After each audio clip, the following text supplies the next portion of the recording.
I've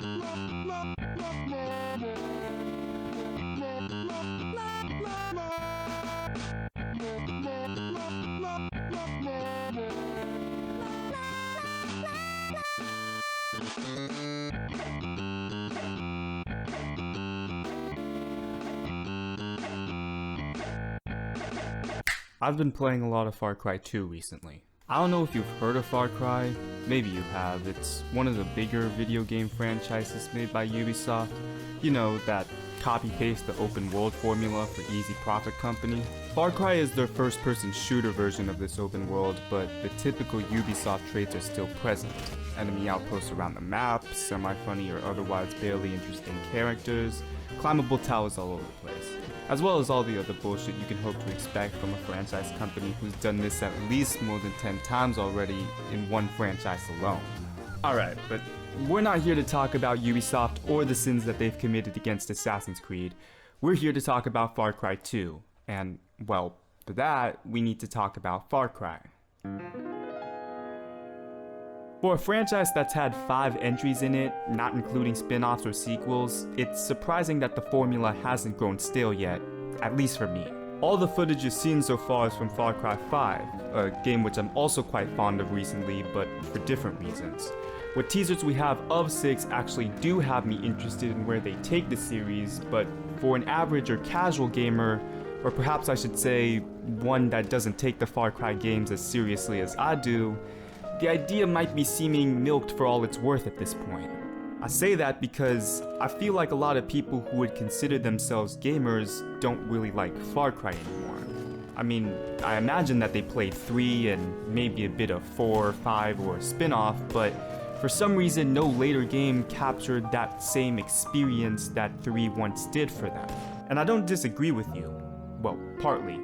Part of my interest for 6 is how they plan to innovate the series further while still keeping all the gameplay, ideas, and themes as strong and as interesting as they were in earlier games.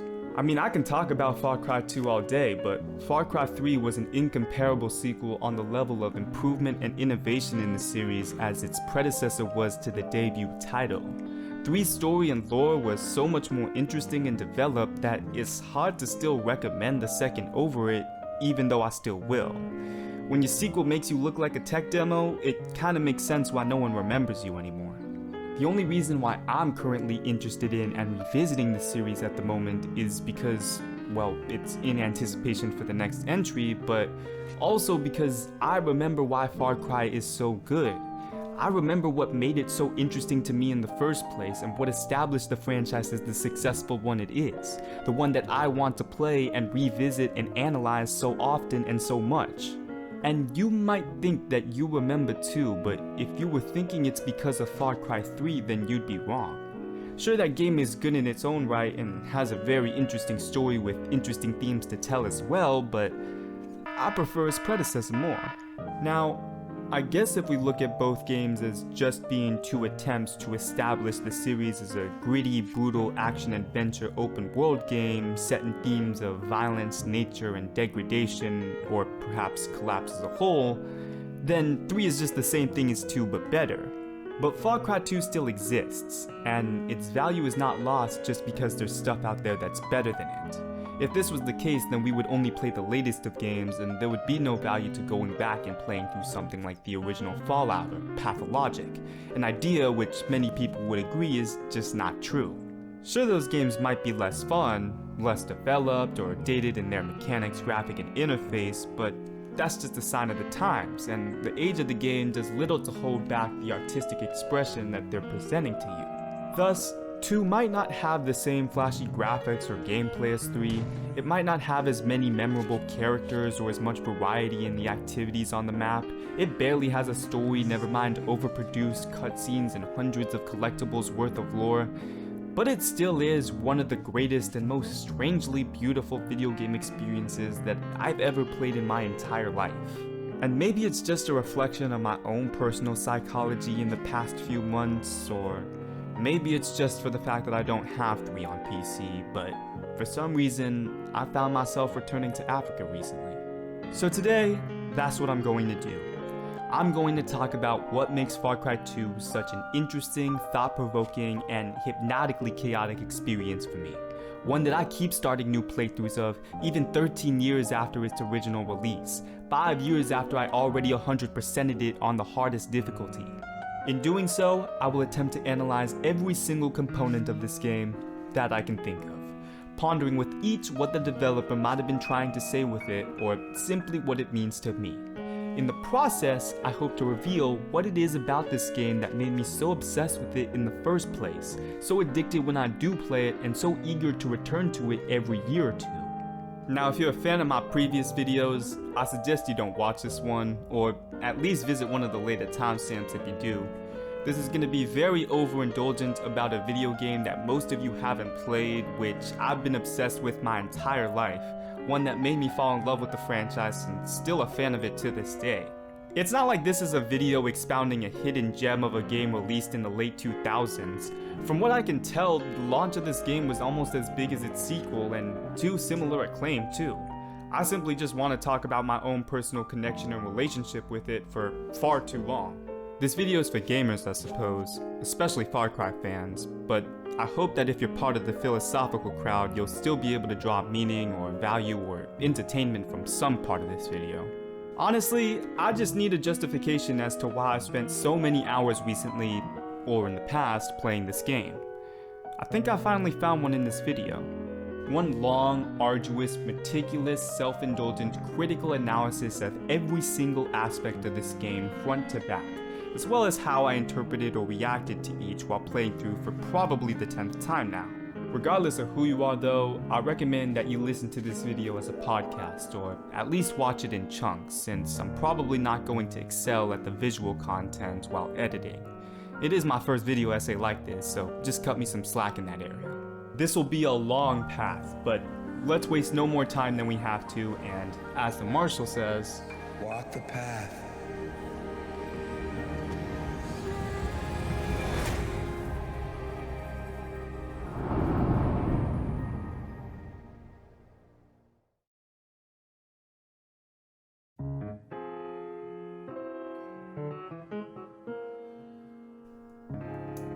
Okay, so maybe not just yet. The thing is, I'm having a hard time breaking down what I want to say about this game, or at least how I want to start, because if you've never heard about the game or never played it before, then a lot of what I want to say can get very boring very quickly.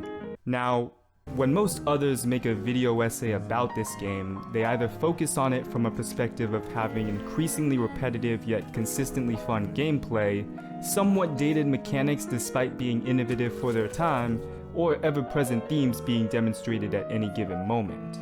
The themes are easily the strongest element of this game, and obviously the most interesting part for me to think upon and talk about.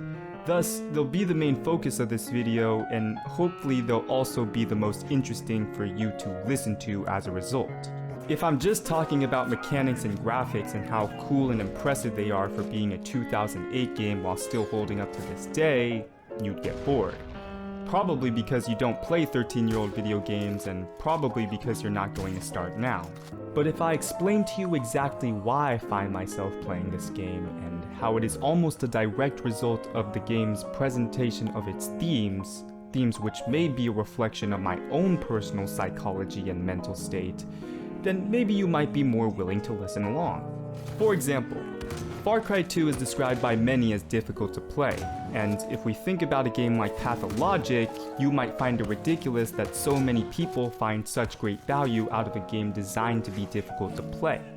Something similar could be said for something like Dark Souls, but it's easier to understand the appeal of the latter as opposed to the former.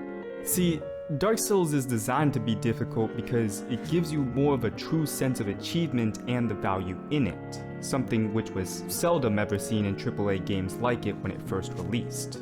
Nowadays we have whole subgenres of games which actually do try to recapture that traditional difficulty level, but you can see how for its time it served a semi-niche but still strong audience.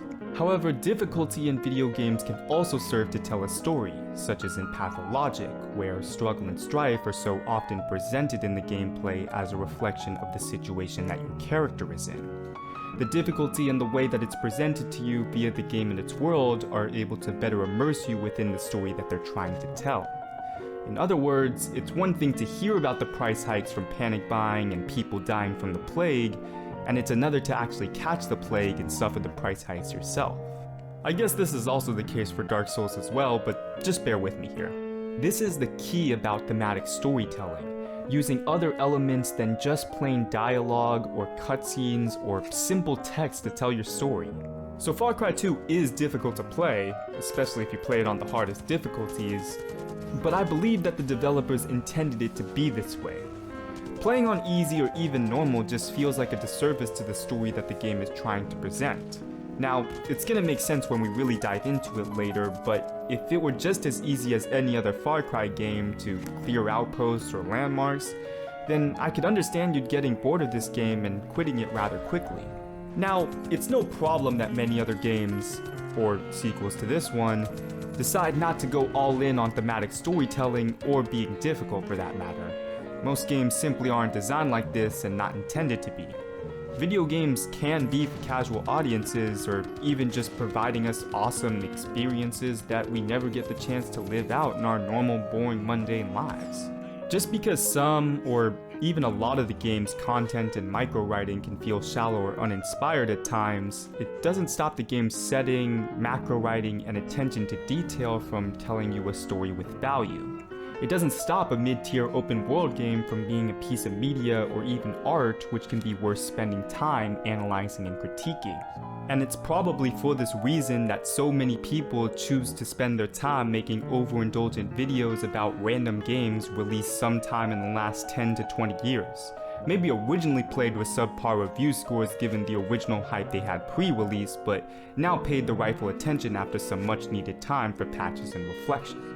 And it's funny because as I write that, I am reminded that I could spend my time here talking about another, more modern sophomore entry in a franchise.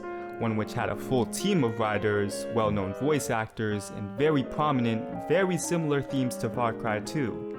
One which I have a lot to say about, and one whose predecessor I did have a very close relationship with.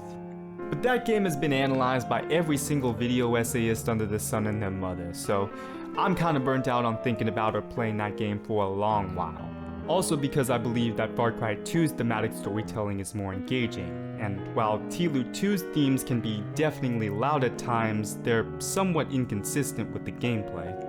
That and also a singular story with not that many trophies or collectibles provides little replay value over that of an open world game, but I'm not here to talk about The Last of Us. Far Cry 2 is the game I've been playing recently, so Far Cry 2 is the game I'm going to talk about, and no game does thematic storytelling better than this one.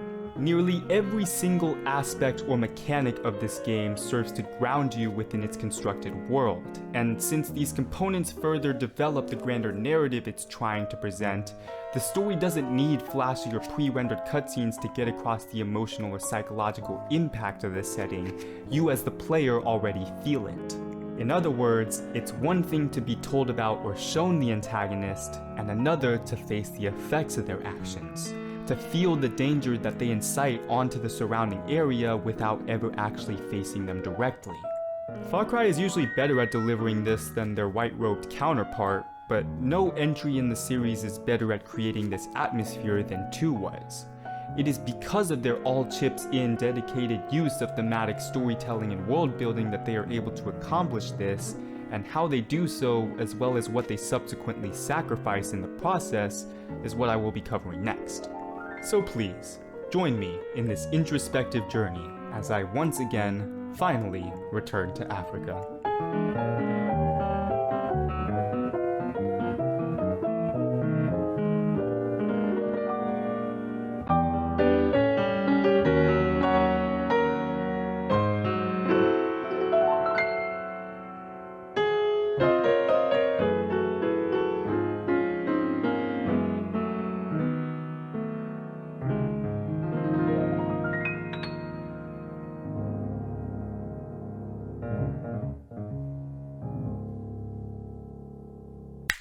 makes sense that the next part of this video should be discussing the story that the game is actually telling, since I've stated that the story is presented thematically through its mechanics, so that's what I'm going to do. However, when I try to think about what I want to start with to introduce this argument, a lot of different points immediately jump to the forefront of my mind. So I suppose I should just start from the beginning of the game and analyze each element and event as I encounter them, as this is probably the order that the developers wanted me to experience the basic mechanics and features. Thus, we start with the choice of one of 9 mute mercenaries. They're all typical protagonist archetypes with little to no background information or details presented. No real difference between them except the dialogue, I guess, and the other 8 plus 3 more women will become more important later. After 3 loading screens worth of exposition, we cut immediately to a taxi ride from the airport into Pala, the heart of the UAC, the unnamed African country. I'm not making that up, that's legitimately the name of the country on the wiki. It's pretty comical at face value, how shallow the game's story is that it doesn't actually care to name the country that the war takes place in. However, in your playthroughs of this game, if they exist, I presume that like me, you barely picked up on the prospect of this country having a name in the first place. Probably because this game hasn't mentioned it yet, most likely won't, and at that current moment, you won't really care that much and just want to start your Safari shooter experience. Thus, why should the developers or supposed writers waste time or effort pretending to care? We all know what we're here for, let's not waste time. In any case, the loading screens do a pretty good job at describing the current stage of the game with as much brevity as possible. Note that I use the term stage there loosely though. You may not be able to tell much about whatever stage of the game you might be in, especially in your first playthrough before you learn about the second act and the third act. But at least unlike others of its genre, it doesn't waste time with paragraphs of dialogue or text attempting to convince you into being invested in its lore, often failing. Much like the briefing a gun-for-hire mercenary would receive, the exposition you receive from these loading screens is just about as frank. It's there if you need it, but you being the mercenary that you are, information like that is only given to you on a need-to-know basis, and as you're going to learn, it's a little too dangerous out there to be reading random strangers' written soliloquies to their endangered family members, so most of the information about what you're doing or what's going on, or really anything about the surrounding situation, is only fed to you via the conversation with the person that gives you the mission. I'm getting ahead of myself though. It's the first 5 minutes, and after a somewhat jaded but brief introductory paragraph in the loading screen, the game feels nice enough to grant you a fairly charismatic taxi driver to give you a warm welcome. Okay, we go. Hey sir, sorry for the delay. It's not the last friendly face you'll see in this game, but it's one of the only, and it's honestly probably my favorite. I guess it's just for how out of place he is. I mean, he apologizes for the delay, he treats you with a general hospitality. Without any input on your part, he's willing to explain everything about what's going on around you as a local, and as opposed to later Farcry's, this is the only time you'll ever see him or anything like him in this entire game. The car ride itself is emblematic of what 90% of the rest of this game is going to be. Traversing the savannah, encountering trigger-happy soldiers every 30 seconds, witnessing scenes of danger, destruction, and despair every step of the way, and somehow all of it interspersed with the hypnotizing beauty of the African landscape.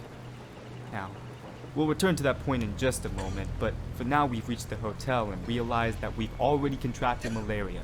Before you even have the ability to walk, you've already contracted a severely debilitating disease, one which is going to serve as a constant reminder of your vulnerability in the foreign landscape, an ever-present sign that death is around the corner, and no matter how hard man tries to fight it, to assert their dominance via their power and influence over their surroundings, nature will find some way to degrade and destroy that which disrupts it, especially in situations driven by needless violence. We're gonna talk about the malaria later, but speaking of men asserting their dominance over others in their surroundings, the Jackal, the man you were hired to find and kill, is currently explaining that his ideology is based on this idea. However, he's more just gloating that you suck at your job, failed it, and are now no longer his problem. So confident he is in this assertion, in fact, that he leaves you a machete and a loaded pistol on the bedside table, typical for a bad guy in a story like this. I suppose it wouldn't be consistent with this character to just shoot you in that hotel room, but I still don't understand why he leaves you the pistol.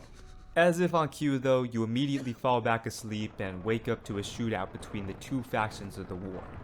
It's as if the game has finished its bare bones exposition and now needs to shoehorn in a situation in which you're rescued by the few people in the region who don't immediately shoot you on sight. An intro sequence, though may sound contrived, which nearly every Far Cry afterwards would use. So after getting overwhelmed, you get rescued by a guy who gives you a gun and a job. He's one of the lieutenants of the main factions, and now he wants to recruit you, asking you to meet with his boss back in Pala once you're done. You do the job to gain you your first buddy, who tells you where all the other foreign mercenaries have been hanging out. The buddy system is so shallow in this game, I could honestly cover it here, and it feels indicative of an idea which was pitched in one of those initial brainstorm meetings for the game, but in the final product, whether it be for budget or time constraints or a shift in the game's developmental process, doesn't fulfill its initial intended potential. See, if I were to say to you that the game included a buddy system, you might assume that it was similar or even identical to the buddy system in 5. However, this buddy system is much more stripped back than you would hope for, and it's rare that your buddy will ever provide you with combative assistance. Although, they're pretty useful for when you accidentally run into a road patrol and forgot to manually save the last 10 minutes. In this game, your buddy will rescue you and provide you with cover while you recover, but it's only for that small skirmish, and as soon as that's over, you have to survive a whole day before they'll be rescue ready again. But it's not even like the skirmish is that long after they rescue you. Now, I assume that this is meant to imply that your buddy fought off a handful of the enemies in the area while you were fading in and out of consciousness, but in my experience, after the majority of these rescues, there would be only 1 or 2 enemies remaining, if that, so the fighting is never sustained for more than a minute at most, and thus you never truly get the chance to fight alongside your companion. Except for maybe 1 or 2 scripted moments, but those don't last that long.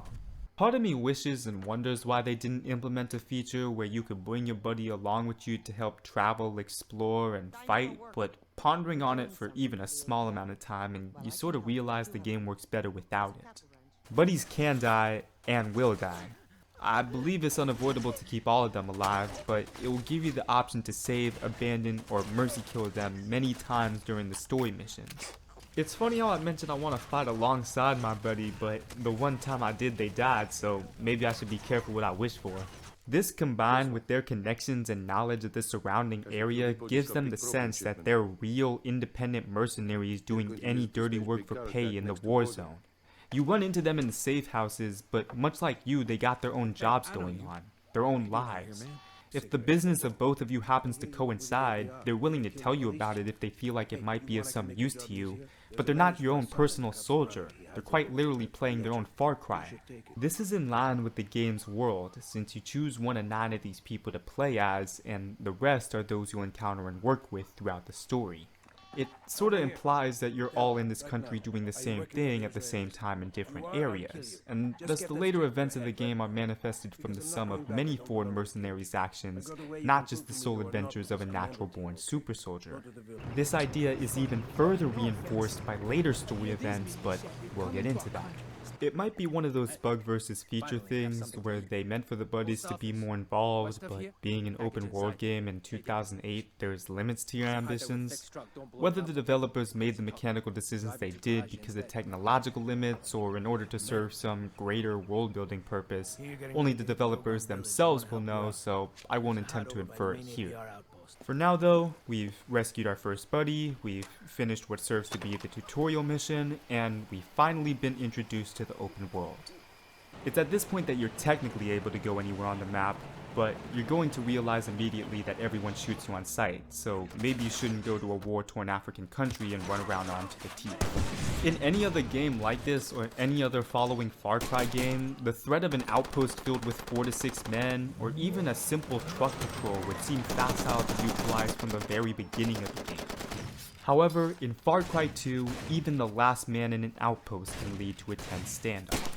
Every single skirmish, nearly every single enemy encounter in this game poses a threat to your somewhat realistically fragile health bar. Now I can't just make the blanket statement that your character can only take 2 or 3 bullets because it's often very situational how much damage you'll actually receive from getting shot. Throughout the entire game though, your health bar remains relatively weak enough to the point that it truly feels like you're risking death in each and every enemy encounter you have, and you have a stupidly large amount of them in any playthrough. In Far Cry 2, you're always on your toes, always striving to peek through the bushes or over the grass, always calculating your resources and weapons against those of the enemy forces, and always being struck by surprise.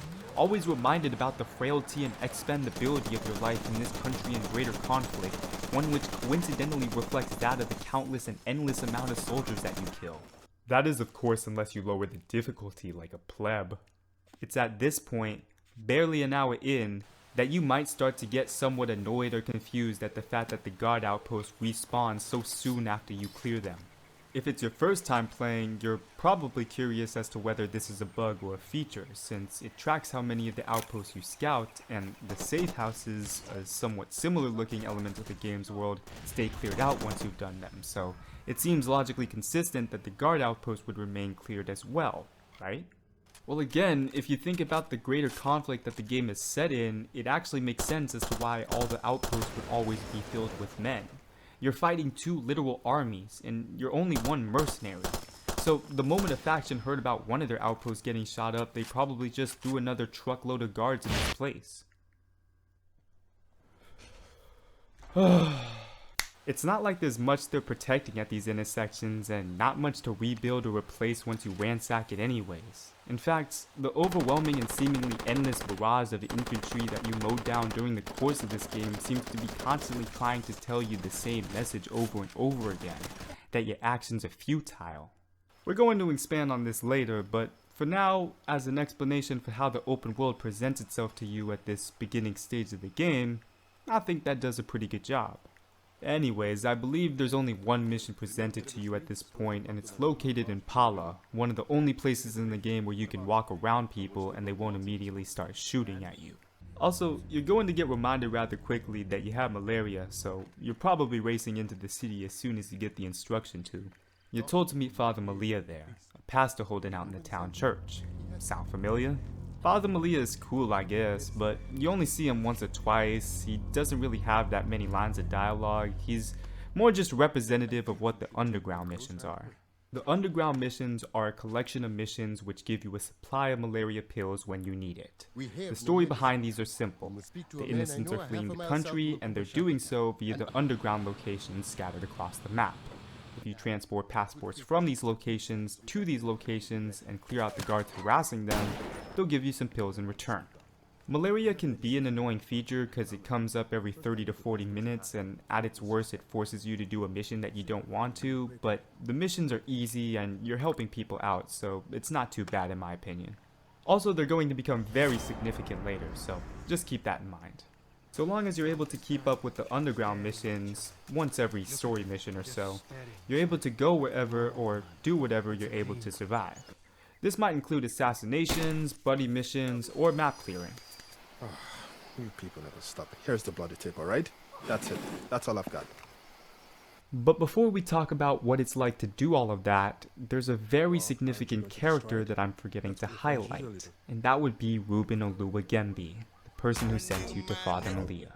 Ruben is a freelance reporter from the town of Monsate Salau, a city located in Boa Seco, the southern region of the country. This is all actually present in the game in Axis Pala and its respective La Boa Saco region does, but for the second act of the story.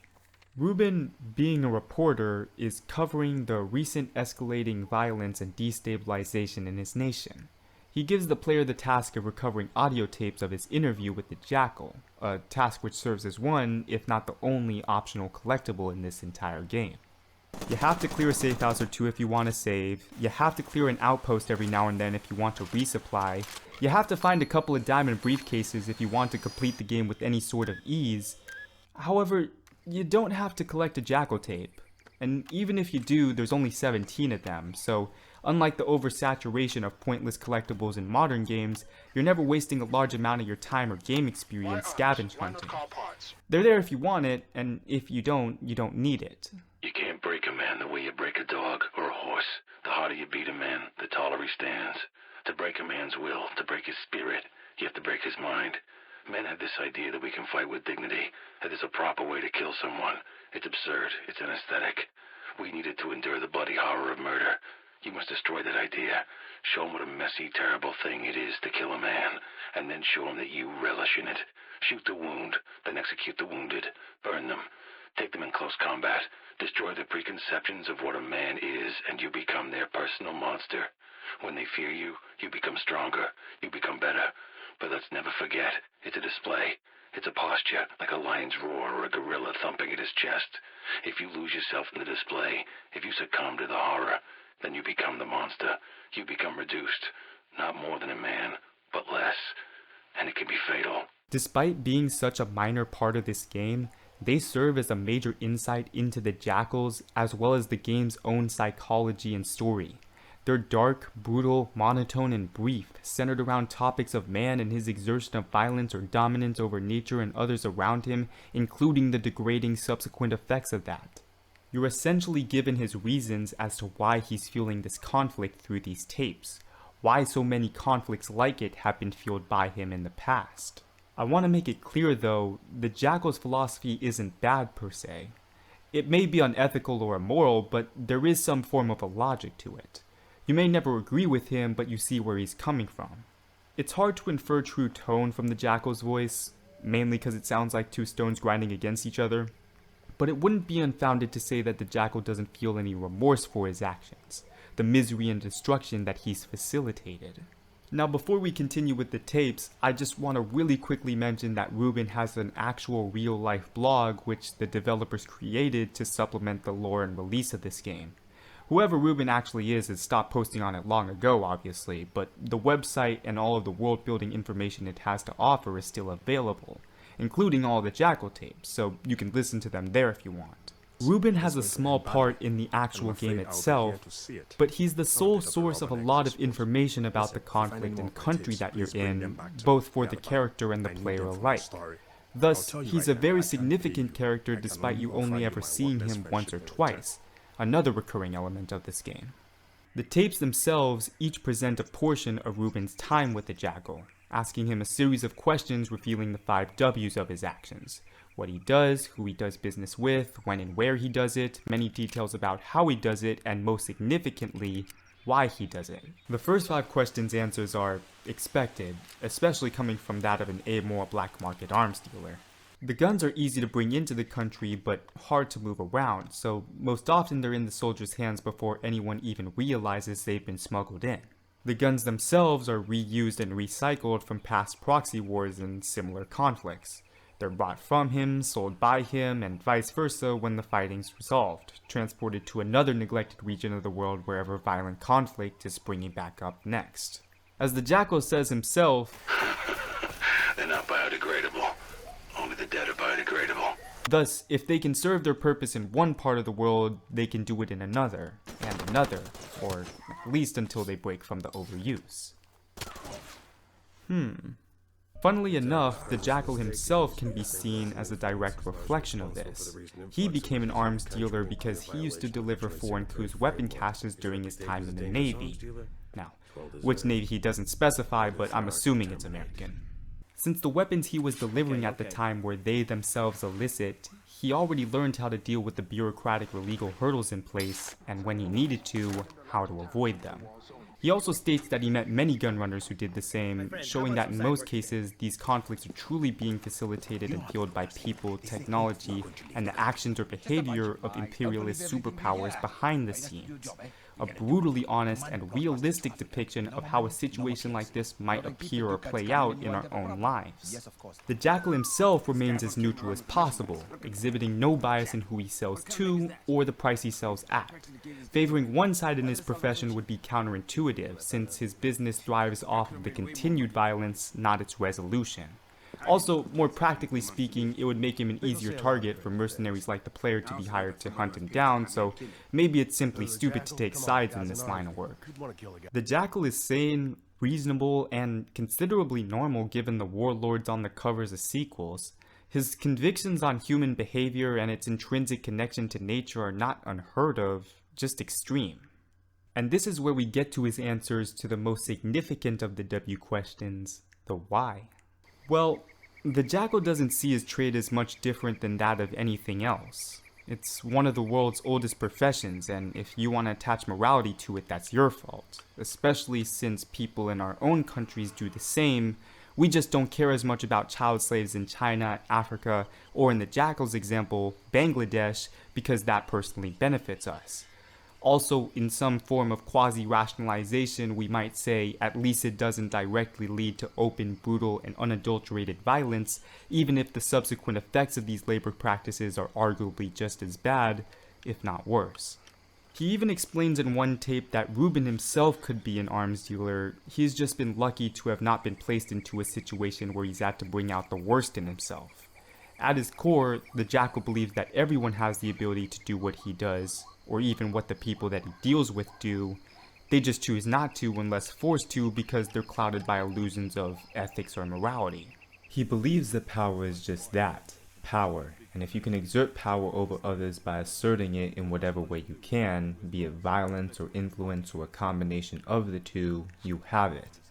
However, you yourself should never fully succumb to this assertion, this illusion of power and the means by which you acquire it. Otherwise, you truly become the monster that you fear or were trying to eliminate, stop, or avoid in the first place. This is another idea that we see reflected in our own lives, and one which is consistently presented throughout your playthrough.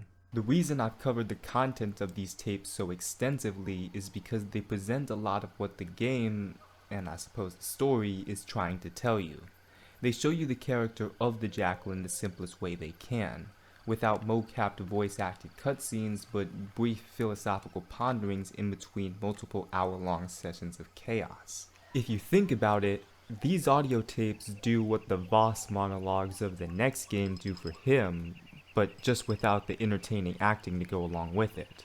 I'm not going to go on a whole tangent about how the Jackal is a better written or presented character than Voss is in the next game. That's probably an objectively losing argument regardless. What I will say is that in subsequent entries of this franchise, Ubisoft fell into this habit of showing you a couple of minutes of the antagonist being crazy but somewhat charismatic in between extended sessions of action-packed gameplay, and I feel like it loses a lot of the nuance and complexity and perspective and motivation that was originally presented with the Jackal in this game. Now, how well the antagonist's presence can be felt throughout the map as you do various activities in later games is debatable, but for a 2008 game, you have to give Far Cry 2 its well-deserved credit in this respect. The Jackal's role as the sole gunrunner in the area, and one known to facilitate many other similar conflicts, is premise enough, but the fact that he is the sole gunrunner in the region has a far greater impact than, say, just being the tyrannical leader of an island country or cult. The antagonists of the sequels have their own reasons for being who they are, where they are, and make no mistake, their presence is still felt in their respective game worlds in other ways, but the premise of being the sole arms dealer in the region allows the Jackal's presence to be felt throughout the game world without doing anything else. Every single gun in the region can be traced back to him, including yours, and if you don't feel that now, you're going to feel it walking down the street or simply visiting a town. But you're never going to feel it more than when you're shooting them. Whether straight from the hands of dead soldiers or fresh from the armory, you truly get a sense for the age and experience of these weapons, as they're scratched, bulky, and never shoot exactly how you want them to. Even when you find the guns that do, you're going to be limited by ammo or simply by virtue of the fact that not every gun fits any situation. This is actually a critique I have about other Far Cry games and many other games in the shooter genre. If the game is going to give you a variety of weapons to choose from, it has to make sure that all of those weapons have a purpose, or at least that they're equally useful and balance each other out. Otherwise, you run into a situation that I encounter in many games where I consistently return to only one or two weapons because it would be a hindrance not to carry them. If you balance the weapons too well though, then it becomes facile to implement any of them into your loadout, and your choice of weapon more just comes down to how you want to play the game rather than the actual situation you face. The game's weapons are all balanced to an extent, but they're a lot more specialized for the playstyle or situation that they were designed for.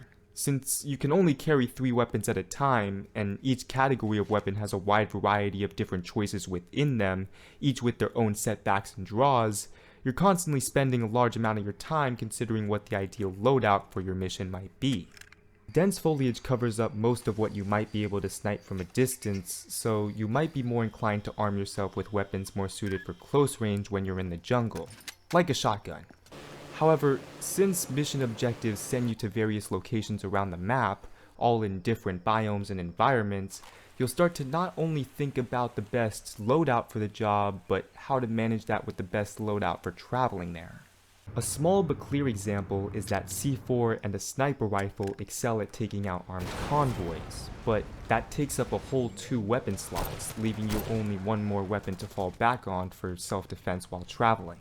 Now, a machine gun can fit that slot, and the machine gun will do the job, sure, but what if you don't like the weight and feel of that?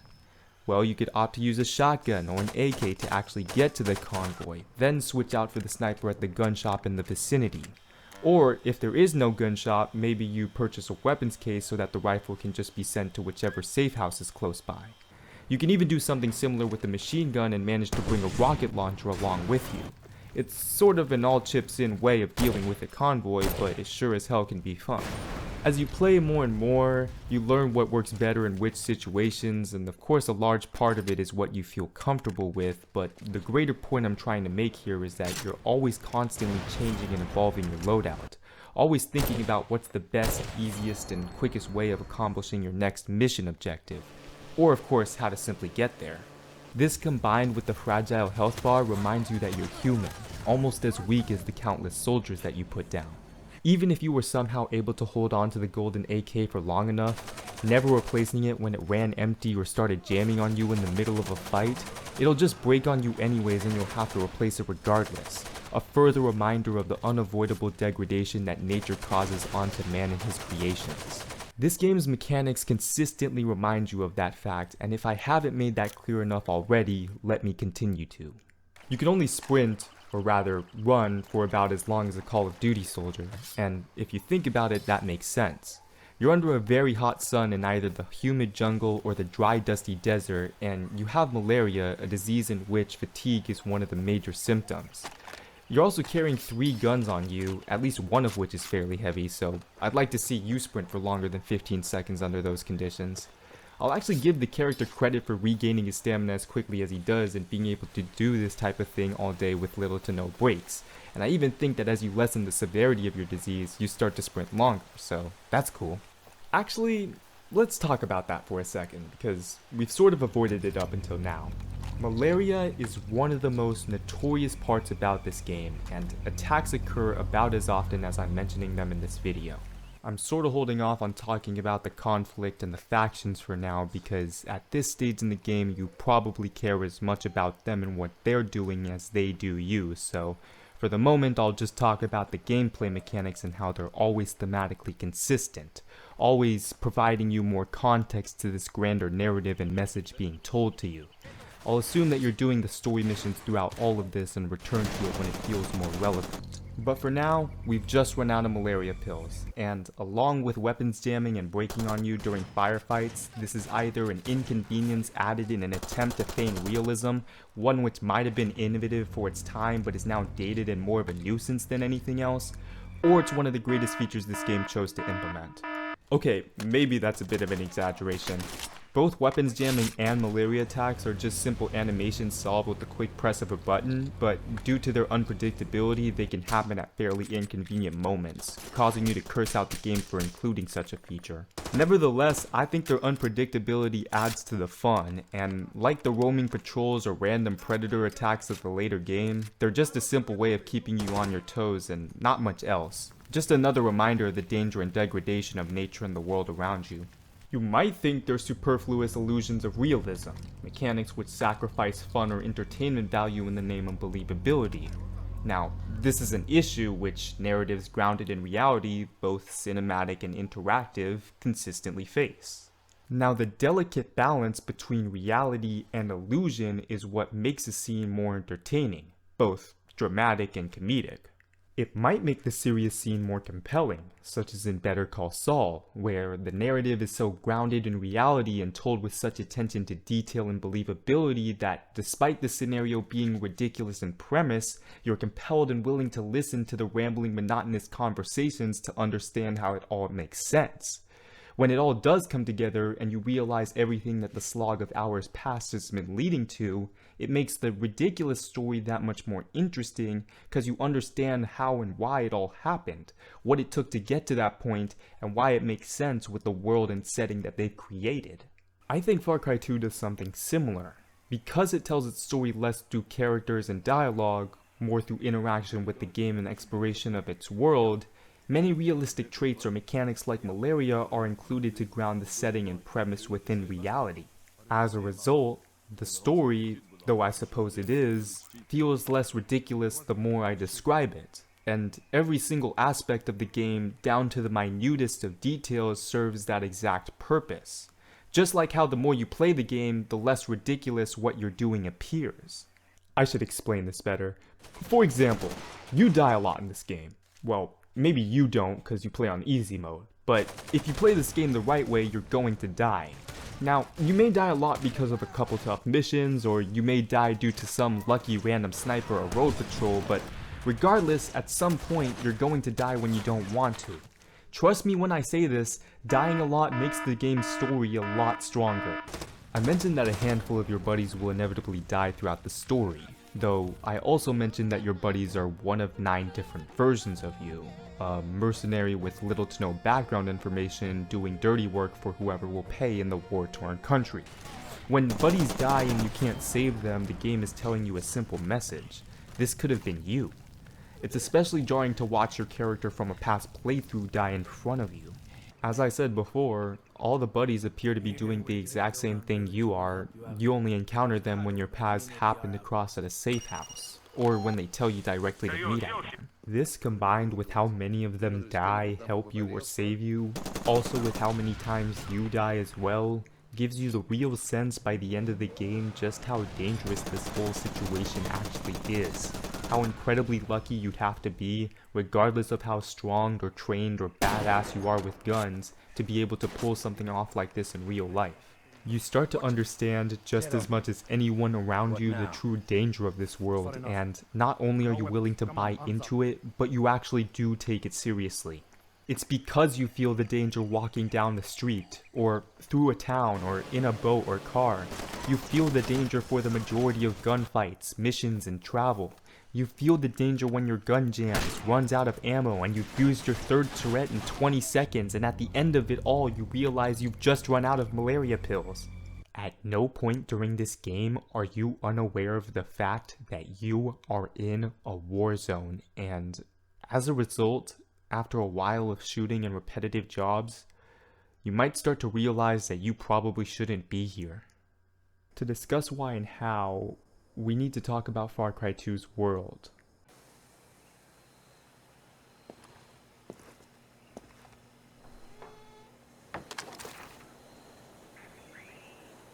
You hear that? The sounds of the diverse African flora and fauna?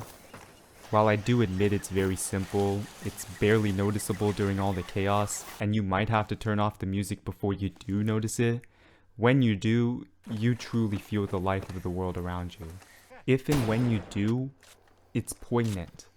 After every gunfight, you'll be greeted by this sound, maybe with the addition of a brush fire or a smoking car, but otherwise drowned in complete and lonely silence, only occupied by the swaying of brush, the calls of other animals, or the hissing and buzzing of insects. It's calming and tense at the same time, a sign that there's no more danger in the area, and simultaneously a chance that there could be. Every time you clear an outpost or shanty town or armed convoy, there's no congratulations, no allies there to remind you that what you're doing is a good thing, just the orchestra of African nature in the vicinity. There is no money for outposts or safe houses cleared, just the opportunity to refill 1 or 2 of the rapidly depleting consumables in the game, possibly a third if you're lucky. If you have any consciousness about what you're doing, you'll realize that there's no XP you're earning for these kills, no skill points being acquired, and no real progress being made for engaging in any more unnecessary violence. Thus, since the outposts respawn with guards just as quick as you clear them, you might find yourself striving to avoid the soldiers as much as possible, opting to travel on foot off-road and scouting outposts from a distance as opposed to clearing them out at all. Remember, your task is only to scout the outposts, not clear them, so I suppose if you were really good at this game, you could scout all the outposts without needlessly killing anyone in the process. But even that's a somewhat futile effort due to the regular patrols and visions of the soldiers in the outposts, so outside of the missions, unless you specifically try to, a majority of the gunfights you'll be getting into will be the enemy instigating it, not you. Either way, it doesn't stop nature's white noise after all of the violence from being incredibly poignant, because it's very rare that violence in this game is not directly caused by you or one of the mercenaries. Think about Paula. At this point in the game, it's the one place you can walk around freely and people won't immediately start shooting at you. People that aren't your buddies or refugees, that is. Or Ruben. But think about the reason why. The city is in a ceasefire, and confirmed by the journal entries and jackal tapes, both sides aren't willing to engage in an all-out war with the other. So, if you think about it, the majority of conflict happening in this game is being caused by you, even if the enemy shot at you first. There may have been once or twice where I saw enemies fight each other out in the wild, but I'ma just say that the exception proves the rule in this case. Plus, the flare gun is hinted to have the ability to call out to other soldiers in the area to come and add to the chaos, but in practice this leaves much to be desired. I'm not saying that you single-handedly fight the entire war in the region, even if that would be narratively consistent with the protagonists of the later games, but more that it's the aggregate of all the actions of these foreign mercenaries put together as opposed to just the sole actions of one of them. And at no point in the game can you see this idea more clearly than during the events at the end of Act 1, but maybe I'm getting just slightly ahead of myself there. If you're at the end of Act 1, you might be wondering what exactly you've been doing up until this point. I mean, at first you were just rushing the missions to get to the good weapons and action that this game is known for, but after doing a handful of jobs for both sides, you might start to get tired of the repetitive motions and wonder if you're making any progress in your actual hunt for the jackal. However, I believe that this is done, like anything else in this game, to tell its story thematically. For example, you're a foreign mercenary, probably with some form of professional combat training and experience. If you look through all of the mercenaries' profiles, it isn't too hard to assume that they're much like what the real-life version of the player's psychology would look like personified in that situation. That's probably too hard to follow, so let me clarify.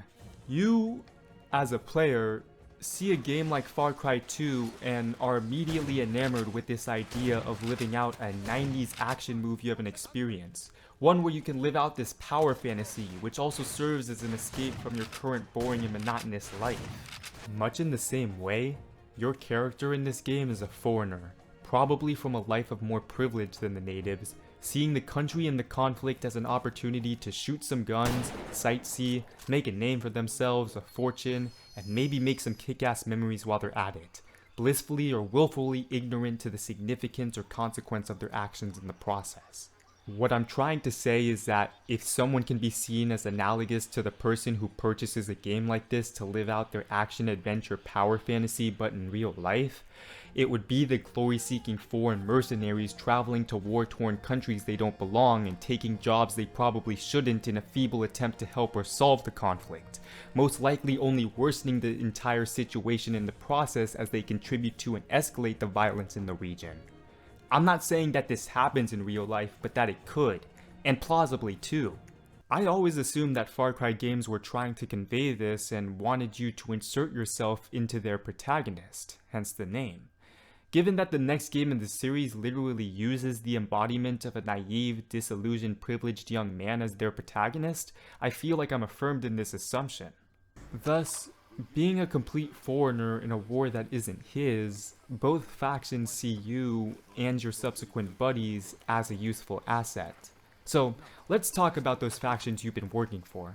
The United Front for Liberation and Labor, or the UFLL, is an organization formed from the remnants of what appears to be the country's old Workers' Revolutionary Party.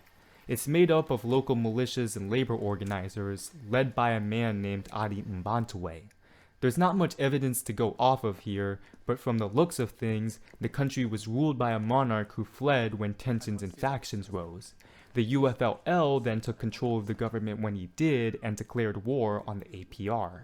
The APR is the Alliance for Popular Resistance and appears to be a coalition of other African countries fighting to unite all of Africa under one common cause. They've been increasingly present in the UAC since they first appeared about a decade ago, but given that the UFLL has been engaged in a civil war with them for the past 3 years, the locals don't seem too fond of them. It's cool because the two sides' purported missions appear to have noble origins, but just like everything else in this game, they only strive to serve their own desires of greed and power, nothing more. The role they serve in this game is shooting at you and giving you a mean mug when they're not allowed to. They also offer you what could be considered to be the story missions of this game, but the premise and context for these missions feels largely disconnected for the most part. I believe you kill a police officer who supports the UFLL, sabotage an agribusiness operation who hired the APR for protection. There's even one mission where you're given the seemingly significant task of aiding the king in reclaiming his throne by securing his gold. If you feel like it, you can aid his son in taking the throne by force, since the king's hoarding of the country's wealth is what plunged it into chaos in the first place. You're given a handful of decisions like this in various missions throughout the game, but regardless of the choice you make, not much changes and the results are the same. I can't just call all these missions pointless busy work because when you look into them, they're technically not. In some cases they are, and feel like they do at times, but if you pay attention to the details, they have all the makings of two warring factions trying to poke each other during a stalemate. You just perceive them as busy work because it feels like you're always doing the same thing in every mission. Go to the place, kill all the people there, complete the single button press of an objective, and then maybe rescue your buddy afterwards. Rinse and repeat over and over. You don't get more information or recognition or money from the faction leaders. They might be astonished you made it this far and are still continuing to look for work, but then they immediately send you off again on yet another completely unassisted takedown of a heavily guarded outpost. You're on your own, baby. It's almost as if they are intentionally sending you on these suicide missions. Missions which would further their cause greatly in the region, but draw a lot of heat and unintentionally escalate the situation if they were revealed responsible or affiliated in any way. So they send you, some foreign no-name gun for hire, probably hoping that you'll die in the process, possibly to one of their own, but hopefully not before you're able to cause at least a little bit of trouble for the other side to deal with. If you actually succeed and survive, then that just benefits them more since they get what they want and can hire you again. All actions come to a head at some point though, and the reckless violence you and your buddies stir up throughout the region is not without its repercussions. I think it's time that we discuss some of those. The reason why I've been purposefully vague in referring to what faction you will or should help to prevail and win the war is because regardless of who you choose to work for, you'll end up doing all of the missions for both factions anyways. I think depending on who rescues you at the beginning affects which faction leader dies first at the end of Act 1, but you end up killing both of them regardless, so it doesn't matter. Besides this, the differences in playthroughs is barely noticeable, just the order of the missions and maybe some alternative lines of dialogue. I actually appreciate what they've done with the dialogue, and I'm going to expand on what I mean in a minute, but for the moment, I've been putting off the Act 1 finale and the transition into Act 2 for long enough, so let me just briefly explain what happens there. After you've done all the missions for both factions, 3 for each I believe, you're given the task of killing the opposing faction leader of whoever you're working for in that playthrough.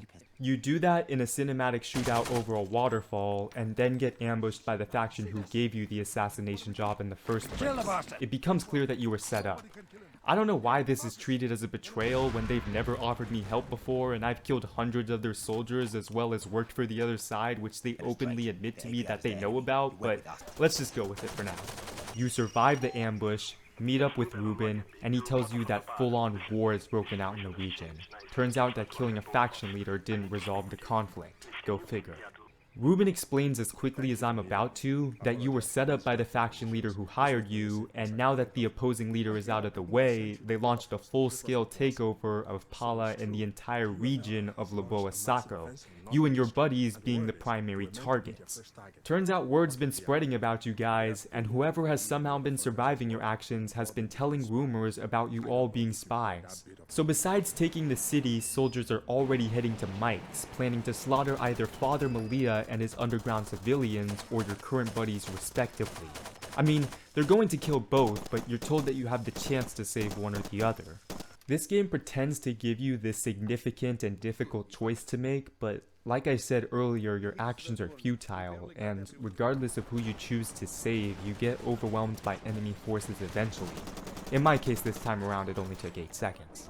13 years later and I still forget this part is scripted. I like how the game includes this choice in the same way that other games offer you hard decisions to make which influence the story and world around you. However, this game, like it does in many other ways, subverts your expectations and offers an honest and realistic take on how the situation would probably play out if it happened in real life. You might have the choice to save one or the other, make that choice, and yet fail regardless because the forces of the surrounding world simply overwhelm you.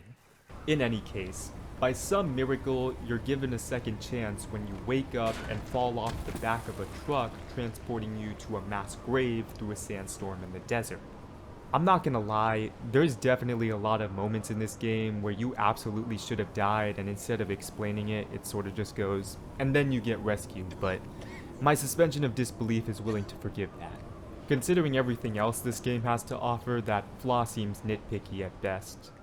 You pass out to exhaustion and wake up to the jackal saving your life, for some reason. He explains in what can be inferred as a somewhat bitter tone that you kinda fucked everything up.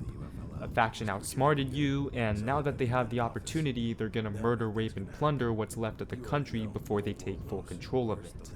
It seems like he's starting to reconsider the psychology that he originally presented to us through the Jackal tapes, but we can't really infer much about that yet, since before we get the chance to think about it, he jumps out the window, and a lieutenant for the faction you killed the leader of comes in and spares your life. In exchange for this, he asks you to kill the leader of the faction that betrayed you, an act of revenge for both you and him, and then to meet him in the southern region of the country, Boa Seco. This is where his faction has retreated to. You do so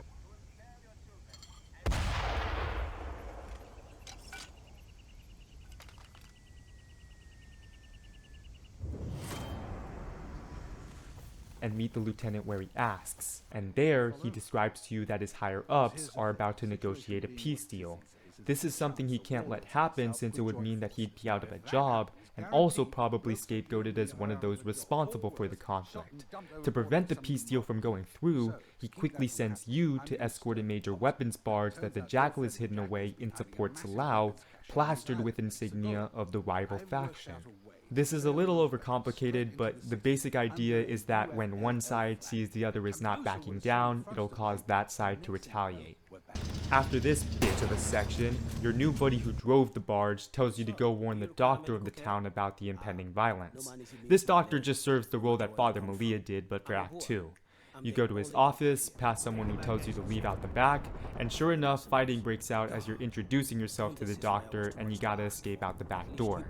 Now, you might think that this is a quick turnaround, but given that this was the escort into town, I'm not surprised. After you do escape though, you save your buddy who fled to Mike's Bar 2.0, and after saving his life, he realizes his boat is trashed, so he might as well stick with you for a bit. This conversation sort of concludes the transition of Act 1 into Act 2, so I'll stop there with the plot synopsis for now. I know that was a lot of information I just covered there, and unless you really care about this game, not much of it is that important, so I'll just try my best to mention what I believe you should take away from all of that. The transition between acts is just a sequence of events in which both sides use you to fulfill their own selfish desires against each other, which is something you've been doing throughout this entire game. After the events of the transition, you're back to square one, working for both factions in an attempt to search for the Jackal again, probably serving their own interests more than yours, and causing more violence and chaos in the region than if you never did anything in the first place. It's almost as if the game restarts with Act 2, and the broken ceasefire in the main town would seem to indicate this as well. Almost as if to say, despite everything that you do, you're going to end up back where you started. In other words, your actions are futile.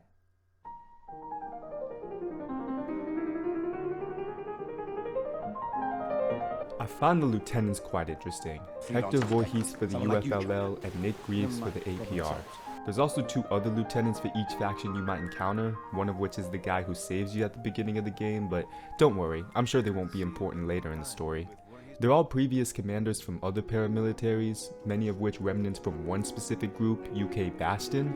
I assume they were sent to the country to ease tensions, but fled after things got too dicey for them, which abandoned many of their own men as a result.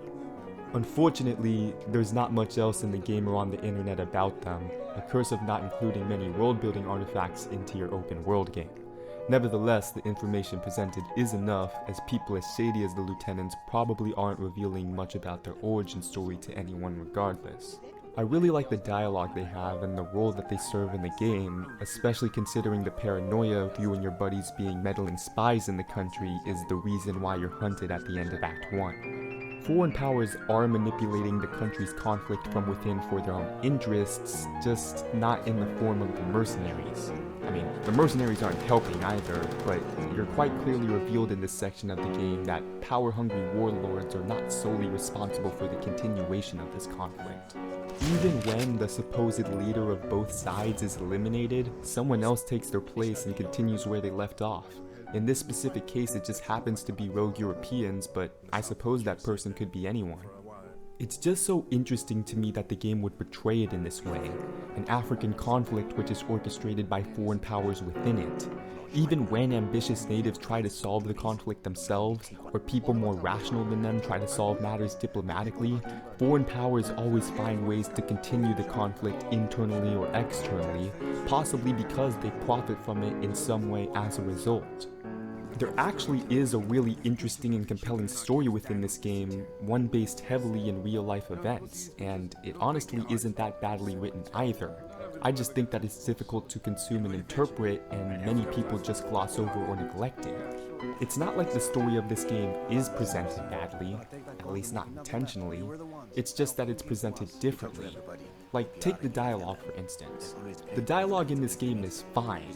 It's brief, it does its job, it conveys what it needs to, but like everything else in this game, it shows its age. So sometimes monologues feel a little rushed or off pace. At least I could have sworn that when I first played this game on PS3. I remember the dialogue being so much more rapid and difficult to follow then, but playing it now it's a lot better than what I thought.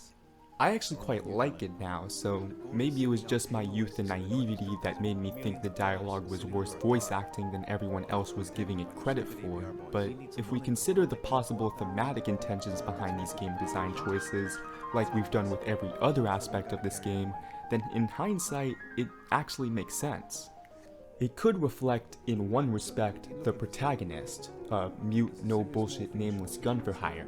He doesn't really care for the emotions or drama of his situation, mainly for protection of his own psychological health, and most often, it probably isn't even displayed by the people around him anyways. Everyone else understands this idea too, it just comes with the field of work they're in.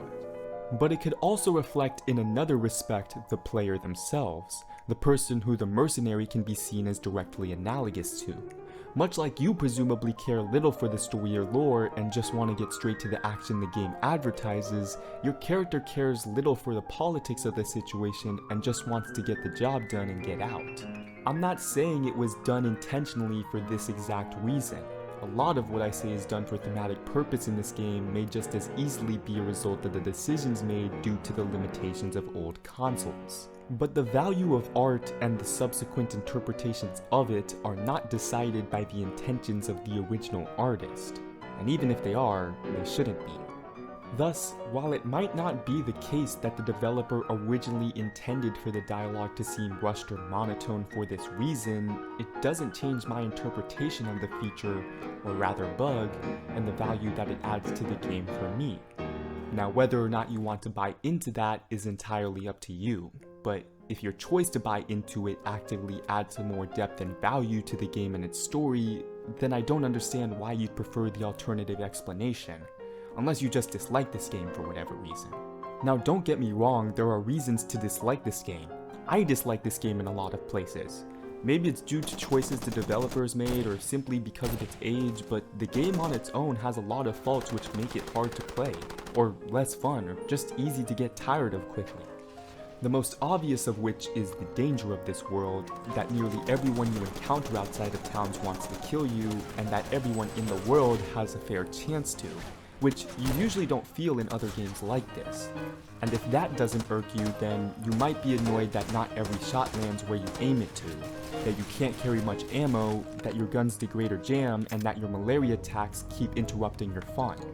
If that doesn't turn you off though, it might be the feature that 2 or 3 shots will consistently put you down, much like they would in real life, or that you walk very slowly and only run slightly quicker, not for very long either, something else that's similar to real life if you consider the 3 guns and malaria that you have. The game's movement itself feels clunky, and everything about the environment, color scheme, perspective, and gameplay feels designed in a way to disorient and nauseate you more and more as you play it. Possibly analogous to your in-game affliction, but maybe also representing the increasingly sickening effects these actions would have on your mental and psychological health if you were to repeatedly do them in real life. That might be reading a little too much into it, but since the whole point of this video is that the game makes every one of its design choices in service of a story that it tells through its mechanics and world, it doesn't seem amiss to at least mention the hypothesis. Still though, you might not buy into that. Or maybe you just don't buy into everything, and as a result, there's just some stuff in this game you're certain that it doesn't do well. No matter how much bullshit I spin of how it accomplishes thematic storytelling, I can't or won't win you over. I honestly can't blame you if you do, or even if you don't dislike the game, you just get tired of it quickly, and whenever you start a new playthrough, you probably get to this point, remember there's a second act, and then feel so burnt out on the game's design and generic formula that you just give up there. Thus, I think now is an appropriate time to discuss the second act of this game.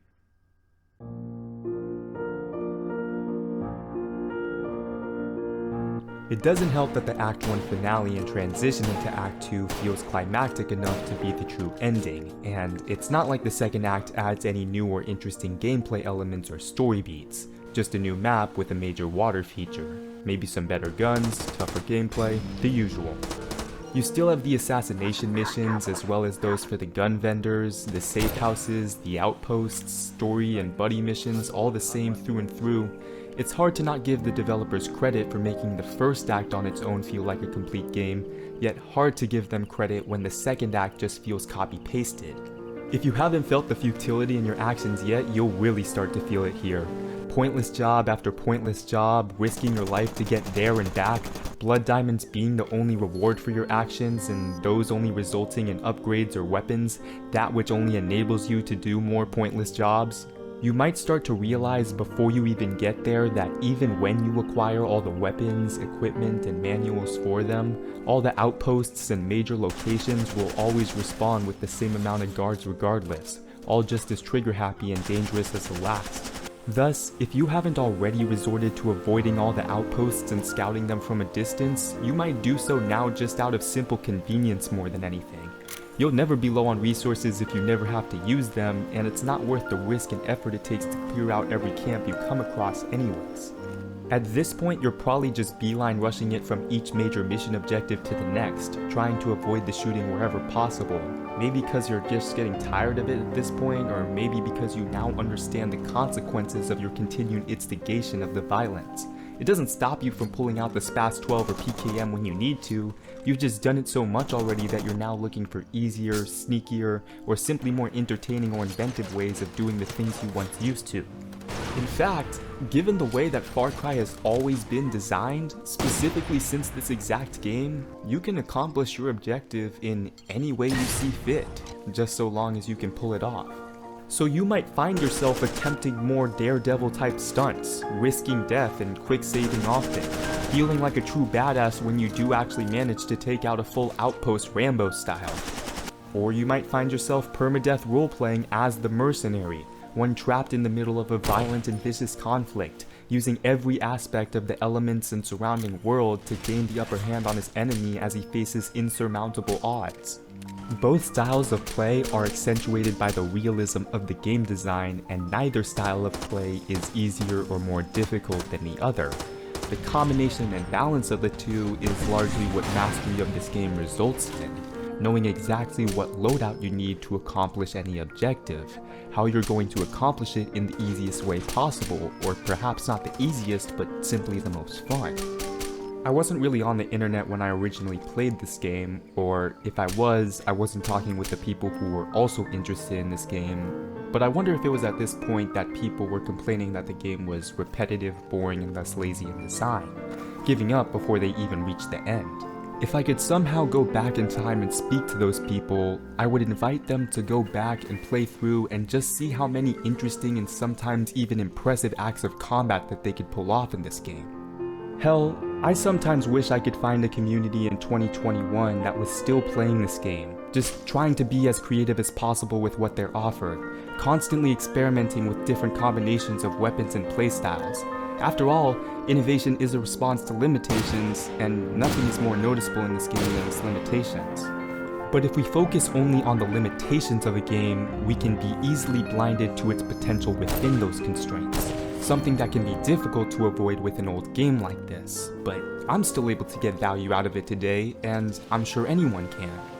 Even if you don't have the patience or time or honest to God care to purchase and play through this game again, or maybe even for the first time, then you might still at least be able to find some footage on YouTube, or maybe even just sift through some old forum posts of people discussing how to play this game well in the worst conditions, on the hardest difficulty, permadeath, using stealth only. Hell, maybe you might just spend your time reading through people describing their own experiences. Interesting or entertaining ways that they discovered you could play this game if you just spend the time to learn and master it. Recounts which sound eerily similar to that of the war stories you could imagine your buddies around the map to be experiencing or sharing as well. Exploring the freedom this game has to offer in its dynamic combat is that which organically creates story-like experiences and became a major advertising point for the series as a whole during and after 3. And you can argue that 3 does a better job at providing a more fun, more action-packed, and more accessible experience, one with a hell of a lot more side content and modern graphics to go along with it. But I believe that Far Cry 2 offers the more realistic, more authentic experience, one that I can return to 8 years after 100%ing it, a sentiment which I simply can't say the same is for 3. Maybe you disagree with that, but regardless, we're almost at the end of our story here. Act 2 is just a repeat of Act 1, so there isn't much else to discuss in this section.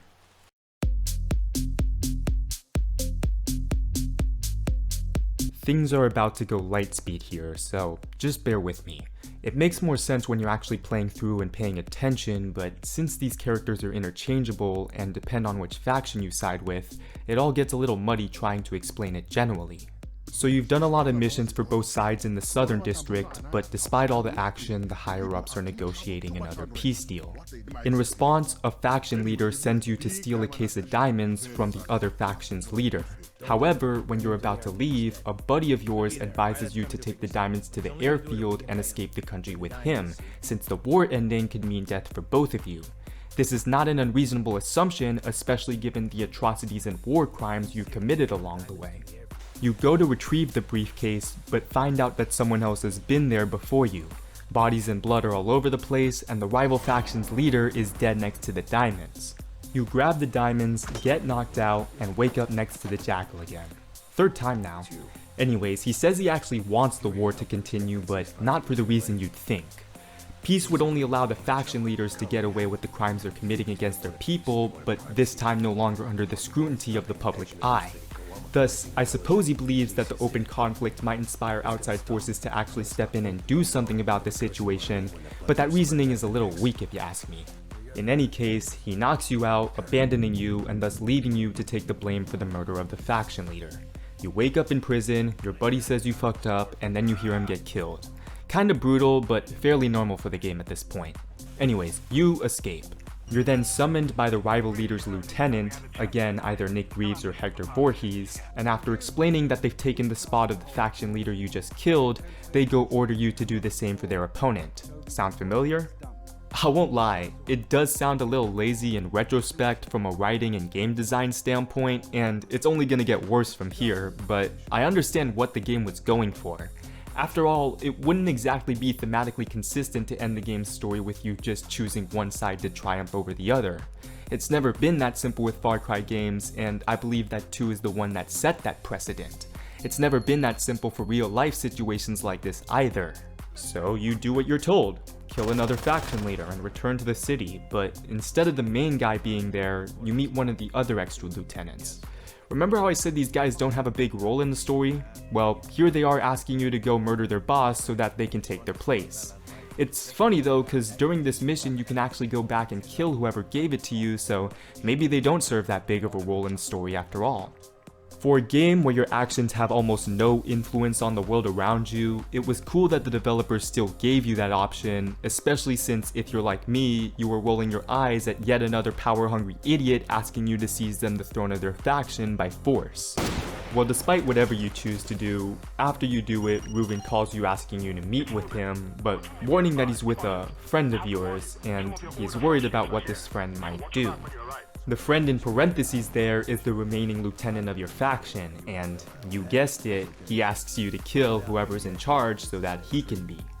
I'm kinda laughing as I recite this. I mean, I don't want to admit that the game is just tying up loose ends here in these final missions, but at times it truly does feel like that's the case. I just believe that the game went a little bit overboard in hammering this thematic message and overall narrative home. You'll see what I mean in a minute, but first let's just finish the story. After taking care of business, you get another call from Ruben who tells you that he and some other journalists are being attacked at the airfield. After saving them, he tells you to go to the prison where a riot's broken out, and also the Jackal's possibly located there, so it doesn't hurt to check. You arrive at the prison and, bear with me here, actually start working alongside the Jackal, who's now had a sudden but somewhat expected change of heart. At least for me it was.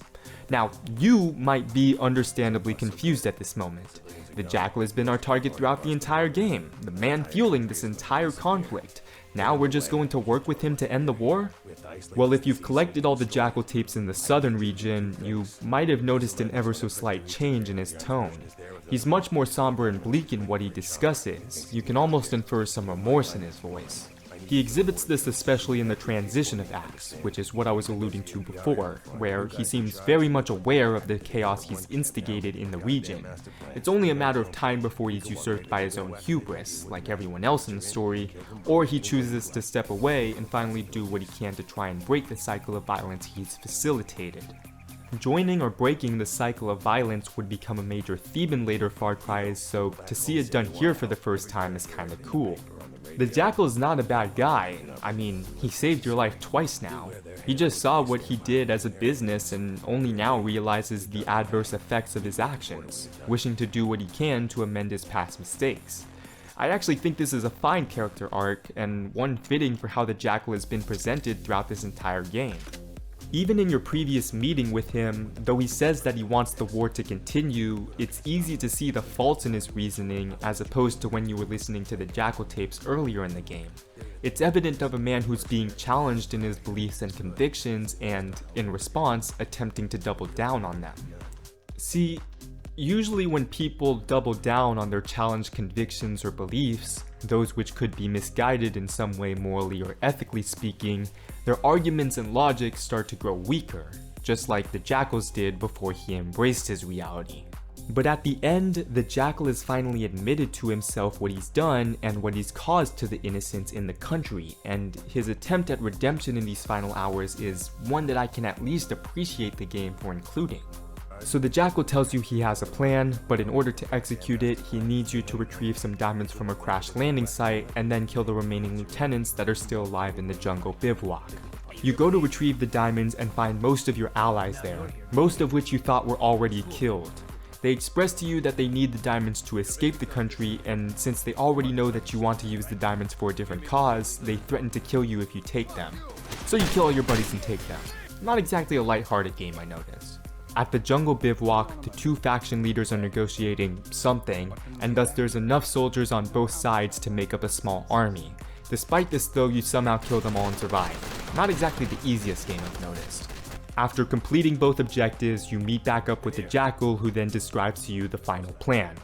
One of you is to bribe a set of border guards, which can be bought off with the diamonds you just secured, ensuring safe passage for a convoy of refugees to cross. However, he also states that the person who does this has no choice but to commit suicide after, since they are both terminal cases and cannot return to normal society. Terminal cases, in this case, just means that you'll both be endlessly hunted by the law, or tormented by the psychological damage that you've endured from your experiences, possibly and even more probably, both. So one person does that, and the other is to take care of another set of border guards which can't be bought off, those which are hiding in a canyon, waiting for the refugee convoy to come to them.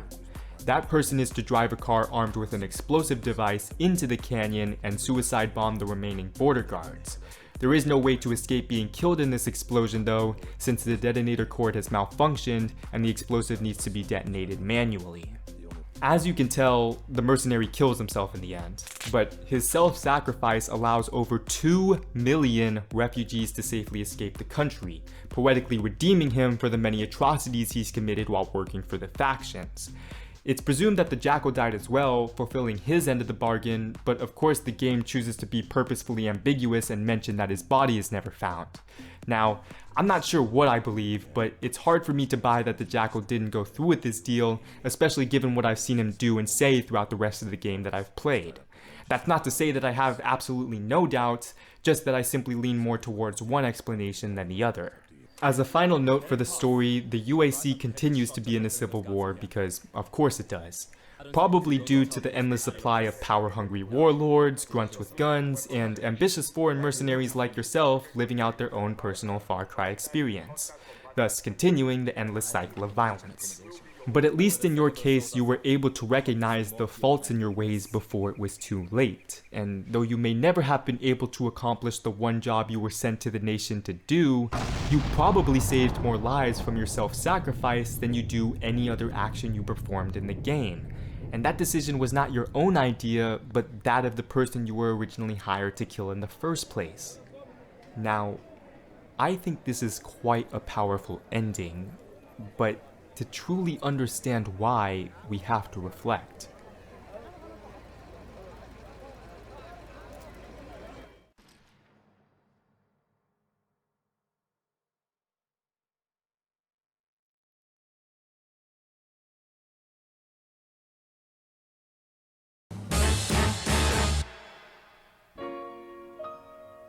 Let's take some time to mull over what just happened. I personally think the ending to this game is handled near perfectly.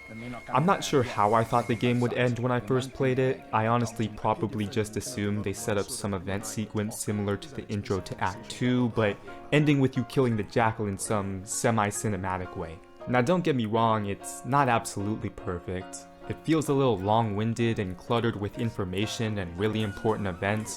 If you're not really paying attention, you might not understand or like how you work with the Jackal, and following his order/request to join his suicide pact and save the refugees feels a little hokey and rushed of an ending.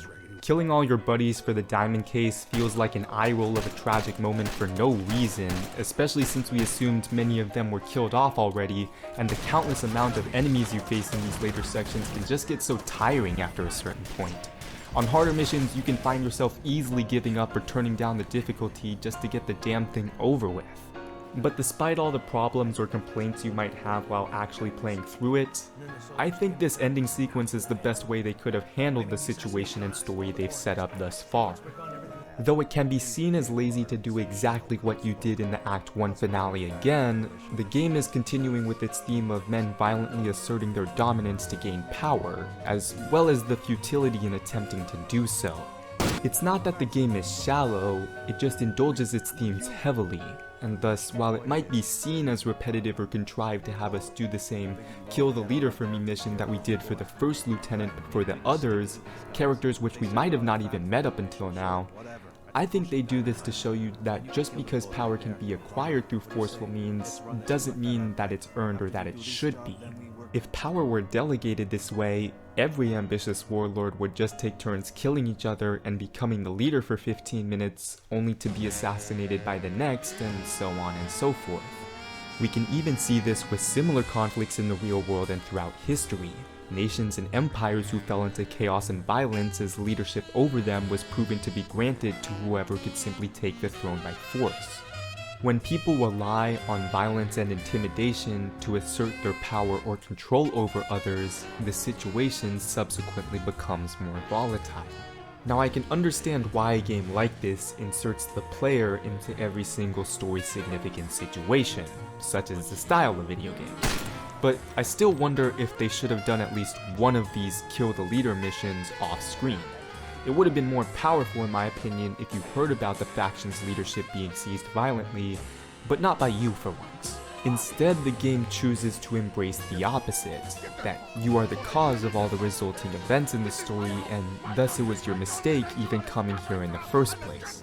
Thus, it makes sure to constantly remind you that you fucked up simply for doing anything for anyone in this country. Okay, but wait, that's not entirely true, is it? There's one group of people that you never get punished for helping. One group who probably offers the easiest set of missions. One which actively rewards you with an extremely useful consumable, and one which progressively mitigates one of the most unpopular features in the entire game. I'm talking, of course, about the refugees and the underground missions they offer, rewarding you with more malaria pills each time you do them, as well as decreasing the severity of your affliction the more you do. It seems fitting that the group of people who offer you the missions which counter one of the most annoying and infamous features of this game are the same group of people who you end up saving at the end of the story. You might argue there's a better ending they could have gone with though. Maybe you think you should have been given the chance to leave with your buddies, but as I've already described, you and the rest of the mercenaries have been causing a lot of the recent violence in the region. Ending with you all leaving feels a little incomplete since the Jackal is still alive, the factions are still at war, the refugees are still in the country, and you and your buddies are the only ones who get to escape, facing little to no consequences for your actions. Besides malaria and PTSD, of course. Or maybe you think you should have had the choice to kill the Jackal at any point during the ending.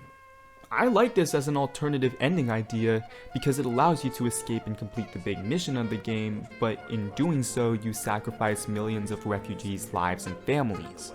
However, I have to believe that given the Jackal's line of work, he has too much experience with people trying to spontaneously pull guns on him already, so you trying to do so in the ending sequence would probably just result in you dying by his hand. The suicide pact at the end feels like a solemn but straightforward way of saying there is no escape, so you might as well do what little you can to atone for your actions and then accept and embrace your fate. I think there's a lot of poetic justice going on in this ending, such as all the power-hungry warlords receiving their comeuppance, your selfish meddling buddies receiving theirs as well. You and the Jackal not only realizing the full extent and effects of your actions on the region, but attempting to atone for the many mistakes you've made in the past as a result. It's also kinda poetic that every single one of your actions in the game are futile, leading to little to no actual progress in your search for the Jackal. Little to no actual progress in terms of solving the crisis, instead just complicating or worsening the situation further. However, in the few times when you actually do a selfless act to help the innocent civilians of the country, you're successful and rewarded greatly. Throughout the couple of missions you do for the Jackal at the very end of the story, you probably do more good for the country and its people than you have for the rest of the entire game. And the Jackal was the man you were hired and sent to kill this entire time. I think this is the best ending for everyone involved. I mean, your character was never going to survive much longer inside or outside the country. He's definitely a war criminal, but more than that, the psychological damage he's had to have endured from this experience has probably left him too broken to return to any sense of normalcy anymore. Also, it's implied he's about to die from malaria, so there's that. I think the Jackal believes that he's in a similar state, but I personally think the Jackal easily could have remained in his line of work if he wanted to. This is probably what the game was trying to imply when it mentioned that the Jackal's body was never found, that he would have tricked you into saving a lot of refugees, eliminating yourself, and letting him go without even realizing it. That would make the Jackal even more compelling of a character than he already is, but for once in this video, I'm preferring the simplest explanation over the most intriguing one. As far as the story for this game goes though, I think I've discussed nearly every single aspect of it that I needed or wanted to. In general, there's a lot of details that you can pay attention to and extract some valuable information from, revealing more insight about your setting. On the flip side though, there's a lot of details that you can completely neglect and be none the wiser to and lose absolutely nothing of value if you do. This is standard game design and lends itself to most of the powerhouses of the industry throughout its history. Now the story itself is heavily based and centered around major themes which are presented and conveyed to you via many different mechanics and details in the world. I've covered how they're all presented and through which mechanics. I now wish to discuss those themes more plainly before we start to wrap up the video. The thing about Farcry games is that, unless it's a spin-off, they always have the same themes present. I've been noticing this a lot more recently as I've been looking back through the Farcry games and writing the script for this video. This game sets the precedent for what the series would become in many different ways, and one of those ways is the main themes present. Joining or breaking the cycle of violence was the one I noticed and mentioned already, but it's more of a theme mentioned in passing than one which the franchise centers its games around, usually only abstracting the idea down to a simple decision made at the beginning or end of the game. Nihilism and futility come to mind immediately, but I wouldn't say that these themes are as present in the later games as they were in this one. Seems that the majority of gamers prefer to see positivity and optimism combined with clear and tangible progress in the game world as a direct result of their actions. Go figure. I actually think this is one of the major reasons that I keep returning to this game over others, because it reflects a lot of my own personal outlooks on life. In the past 10 years, I've witnessed a lot of men's ego and will to power cause a lot of problems, and yet the more I live, it seems like the more this will to power is responsible for our problems during the present and in the future. Specifically in the last 4 years, watching the chaos and disarray that this assertion, this illusion of violence in the name of safety and superior authority leads to, well, it just makes sense why I keep returning to this game in the midst of all that. When you lose yourself in this illusion, this fantasy of power via violence, you become part of the problem, and nowhere is that maxim clearer than in our own lives. The struggle between man and nature becomes a major theme for this series, probably because it leads to good trailer content more than anything else, but this game has a much more organic way of presenting it than the later entries. The predators in Far Cry 3 felt fairly real, but in 4 and 5 it feels like animals and predator events were heavily contrived and arbitrarily distributed. They never felt quite as natural as they used to in 3. 3 will always win in the department of animals, but 2's presentation of man versus nature is done in a much more nuanced manner. The world is made up of rock, trees, sand, and dirt, mixed with uncontrollable flora and fauna sprawled across each landscape, juxtaposed with man's attempt to shelter themselves from their surroundings, or maybe even simply to control or escape them. You'll find old buildings which survive only as relics reminiscent of a colonial past, scrap metal and wooden shacks making up the majority of outposts, shantytowns, or hideouts. Later in the game, you might find ancient mud huts indicative of the fact that empires of all forms have been repeating the cycle of violent takeover for centuries, and if you don't find some decrepit structure, it'll be the carcasses of vehicles or unlucky soldiers and civilians caught in a deal gone wrong. Degradation of man's creations due to the properties of nature is always being demonstrated to you in this game world, whether it be through the buildings and landmarks you visit, or simply through the tools at your disposal. Guns age and rust, jam and break.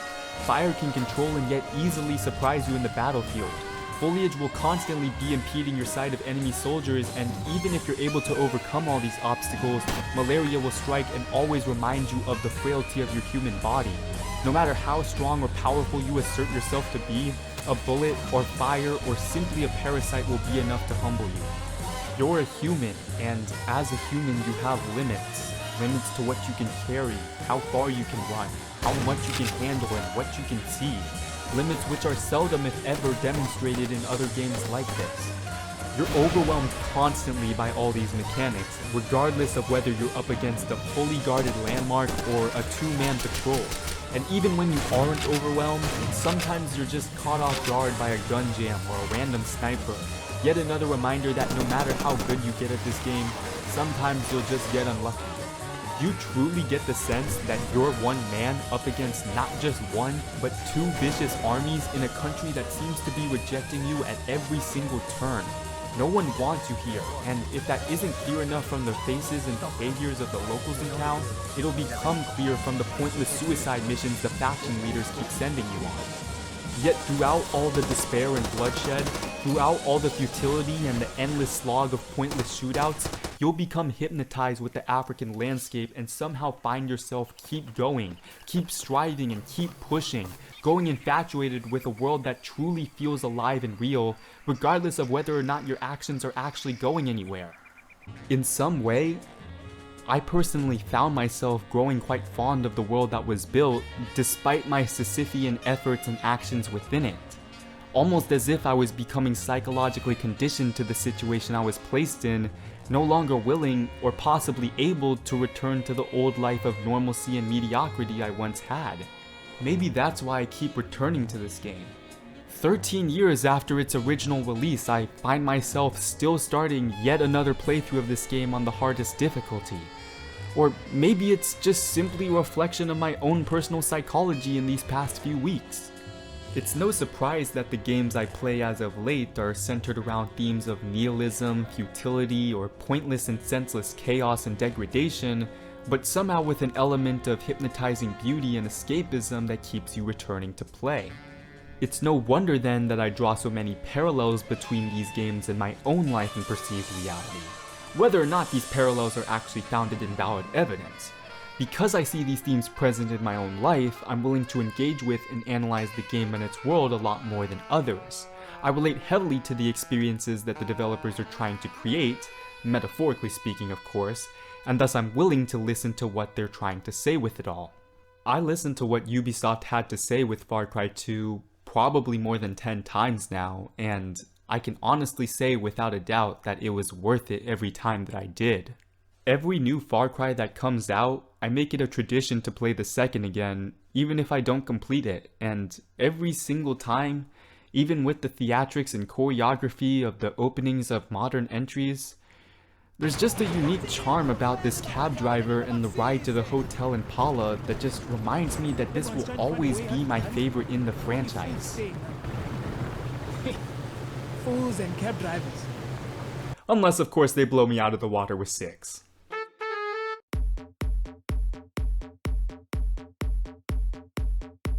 Now before we get to the conclusion, there are a few things I want to mention really quickly that I forgot to earlier or didn't quite fit anywhere else in the script, as well as mention the shortcomings of this game because, trust me, there are a lot. Firstly, I like that the entire economy of this game is fueled by blood diamonds. If you learn more about the history of the nation, you realize that diamonds play a major role in it. The country was wealthy as a result of rich diamond and gold mines, and it used to be ruled peacefully by King Nyere. Its wealth and location in Central Africa led to it getting attention from warring nations on all sides, but I suppose it was able to hold them off until they all unified under one banner, the APR. As tensions between the APR and UFLL grew, the king fled the country, hoarding all the stones and gold with him, of course. This plunged the economy and let the nation fall into chaos. Since diamonds were the main export of the country, they become the only thing of value, and thus are the currency at your disposal for equipment, manuals, and weaponry. However, aside from being a good form of environmental storytelling, I also like the diamonds because it reinforces the point that foreign interests are fueling the conflict, sending weapons in exchange for stones which support their jewelry industries. Another detail further grounding this game in reality. But despite how grounded in reality I say this game is, the animals are kinda where it falls short. They're not exactly the worst looking models in the world, but their animations are bare and basic. You rarely see them except for a couple of areas. I honestly think there's only like 3 or 4 of them in the entire game. The zebra, the wildebeest, the ocelot. And the only thing you can really do with these animals is kill them anyways. They don't interact with anything in the world. They don't give you anything for hunting them. They sorta just vibe there until they run alongside the car that you're driving and accidentally get run over. And it's not like they need to serve any more purpose than that. I mean, I imagine that there's not many animals roaming around anyways, what with all the gunshots and explosions, and it just doesn't seem thematically consistent to be wasting time hunting species of animals so that you can craft a new gun holster or whatever. You're a mercenary, you probably just buy that shit from the shop. However, the fact that they never attack you is kinda off. The trade-off in the lack of animal AI is present in that of the enemy soldiers. Enemies will live after being shot quite often, leading to them to squirm on the ground, wait for you to walk up and surprise you with a pistol, or call out for a friend to carry them to safety. The fact that there's dialogue lines and animations for all of this is just the cherry on top for a game of this age. It's just impressive, the amount of varied dialogue they have, and for each and every situation. Some soldiers will speak in foreign languages, adding to the effect of this being a mishmash of cultures and ethnicities clashing against each other violently. Enemies actually act really smart on harder difficulties, and in some cases act realistically, if not a little blissfully ignorant or dumb at times. Sure, they might blindly drive a car at you or miss you running away right in front of them, but they also hide and don't shoot if you have a sniper rifle, rarely if ever peeking their heads out or moving from cover. Also, ramming cars into me works half the time, so maybe that's not so stupid. If that's not annoying enough, a lot of these enemies on Infamous have really good aim, making some missions feel downright impossible at times. It's not like there's a trophy you get for completing missions on the harder difficulties though, so it doesn't really matter that much if you want to switch it to easy. It just can be annoying when they shoot you through the bushes, but it gives you the true sense that death is a threat if you're getting shot at, and especially if you get hit by a bullet, which is just like it is in real life. Now, unlimited morphine shouldn't solve all these problems immediately, but what can you do? It's a video game. Also, for as much as I gush about them, I still run into problems with these soldiers. Sometimes they'll just glitch out or be right outside the safe house after I save. Also, vehicles become really easy to take out once you realize that if you take out the driver, the gunner immediately switches to the driver's position, making it facile to neutralize the patrols if you just know what you're doing.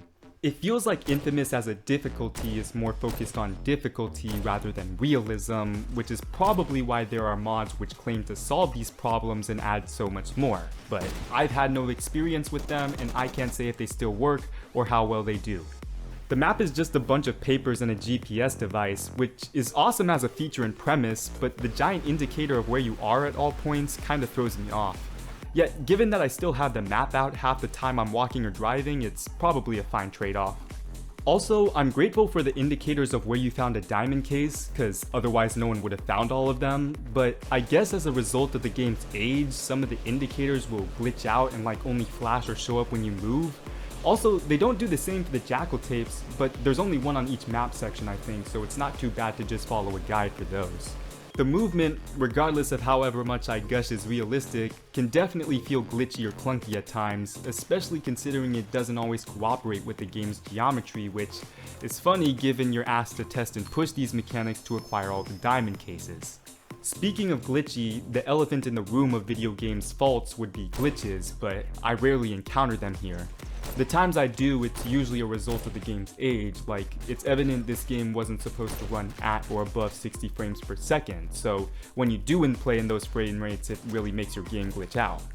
I do get one or two really crappy glitches, like finding soldiers who spawn in rocks, but that's so few and far between I barely notice it when it does occur. At the end of the day though, for as long as I spent talking about it, the game's fairly simple, all mechanics and content included. I suppose that's only if you compare it to modern games though. After all, this game was released around the same time as the first Assassin's Creed to give you some perspective.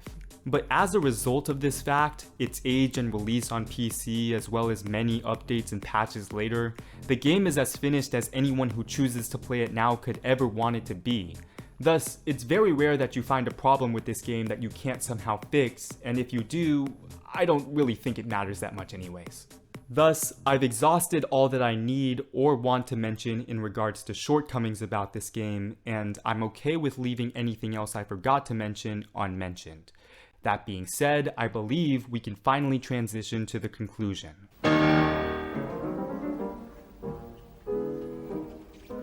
I can spend hours talking about this game and what it has to say, justifying why it's the best in this series and how it's an example of virtual world building that most other games, even in the modern era, simply fail to live up to. But maybe I'm just a unique case, and this is all from a personal perspective though, because this game has always been a comfort game for me. One I return to at particularly stressful or difficult periods in my life, precisely because I relate with its themes and message so much. And for that reason, of course, it has helped me get through those times as well.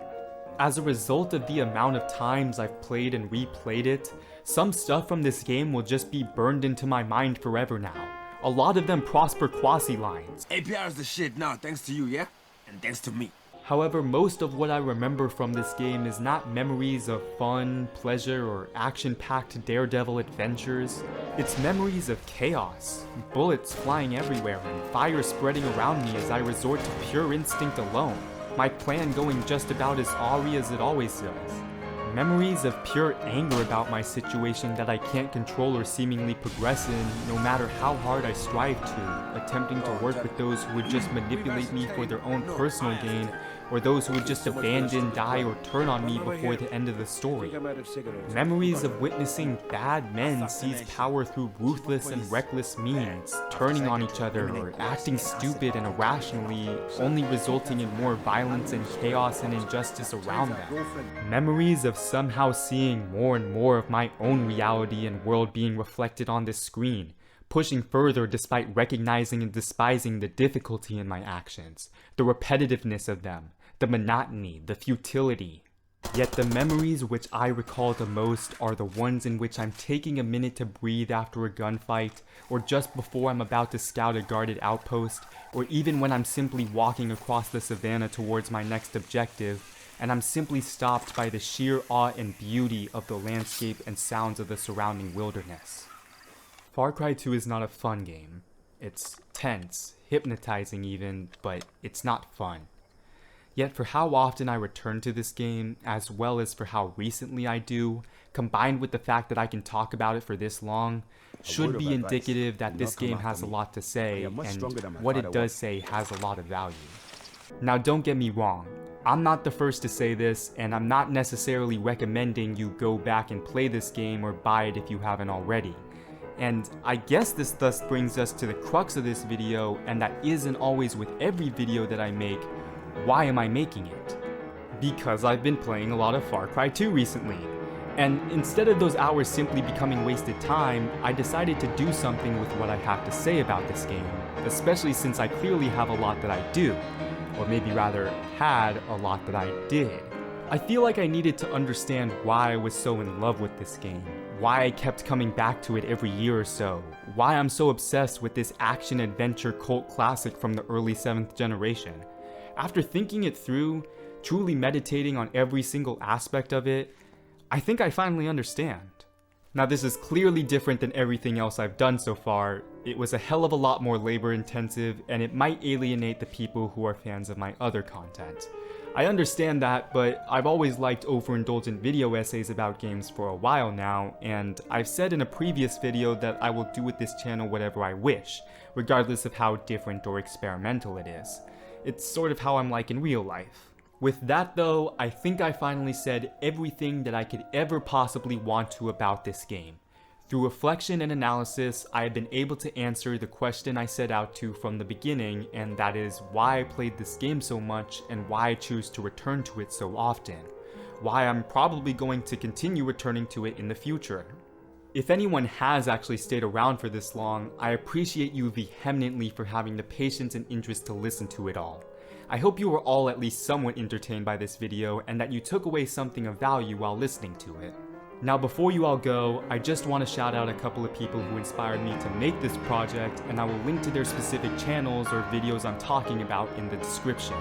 Faceful of Eyes, Leadhead, Direct the Gaming Dragon, you and many more did so much in terms of providing resources for me to figure out exactly how I wanted to construct this video and exactly what I wanted to say during it. For that, I just wanted to take this second and acknowledge and thank you. I hope that this video did the game justice in the same way that yours all did for me. If you're somehow still interested in this game, I recommend their videos since they probably do a better job than I ever could at presenting this game to you. For me, I won't waste any more of your time though. Do all the YouTube crap that every other video tells you to do, and maybe write a comment if you have something you want to say about Farcry or to me. As for me though, I think that's all I really have to say for this video. If I think of anything else, I'll simply write it up in the script for the next one. Until then though, always remember to think philosophically.